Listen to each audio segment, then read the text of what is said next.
നമുക്കൊന്ന് വടക്കോട്ട് പോകാം. നീലഗിരി മേഖലയിൽ കനത്ത മഴയുള്ളതുകൊണ്ട് വഴിക്കടവ് പുന്നപ്പുഴയിലൊക്കെ ജലനിരപ്പ് ഉയർന്നു നിൽക്കുകയാണ്. പുഞ്ചക്കൊല്ലി, അളക്കൽ, ആദിവാസി നഗറുകളൊക്കെ ഒറ്റപ്പെട്ടു. അരുൺ അമർനാഥ് വിവരങ്ങൾ നൽകും. അരുൺ, കൂടുതൽ പേര് ഒറ്റപ്പെട്ട അവസ്ഥയിലുണ്ടോ? അവരെ സുരക്ഷിത കേന്ദ്രങ്ങളിലേക്ക് മാറ്റാൻ കഴിയുന്ന ഒരു സാഹചര്യം നിലവിലുണ്ടോ? ഇപ്പോൾ മഴയുണ്ടോ? ഒരു ആശങ്കപ്പെടേണ്ട അല്ലെങ്കിൽ കൂടുതൽ സന്നാഹങ്ങൾ ഒരുക്കേണ്ട ആവശ്യമുണ്ടോ?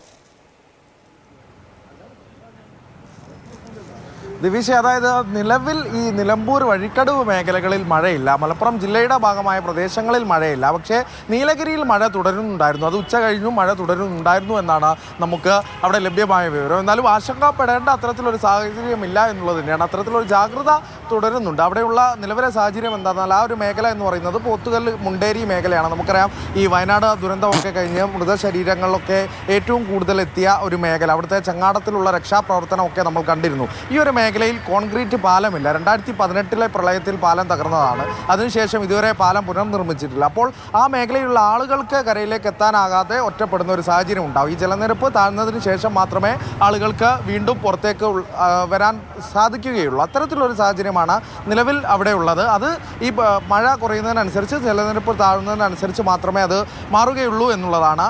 ഒരു പാലമാണ് അവിടുത്തെ ഒരു ശാശ്വത പരിഹാരം. നിലവിൽ ആ ഒരു പ്രശ്നമാണ് ഏറ്റവും പ്രധാനമായി നിൽക്കുന്നത് എന്നുള്ളത് തന്നെയാണ്. മറ്റ് അനിഷ്ട സംഭവങ്ങളോ അപകടങ്ങളോ ഒന്നും തന്നെ ഇതുവരെയും മേഖലയിൽ റിപ്പോർട്ട് ചെയ്തിട്ടില്ല. നീലഗിരി മേഖലയിൽ ശക്തമായ മഴ തുടരുന്ന ഒരു സാഹചര്യമുണ്ട്. മലപ്പുറം ജില്ലയിലേക്ക് വരുമ്പോൾ അത്തരത്തിലൊരു മഴ ശക്തിയായി നിൽക്കുന്ന ഒരു സാഹചര്യം ജില്ലയിലില്ല എന്നുള്ളത് തന്നെയാണ്. ദിവിഷ. ശരി, അരുൺ അമൃതനാഥാണ് വിവരങ്ങൾ നൽകിയത്.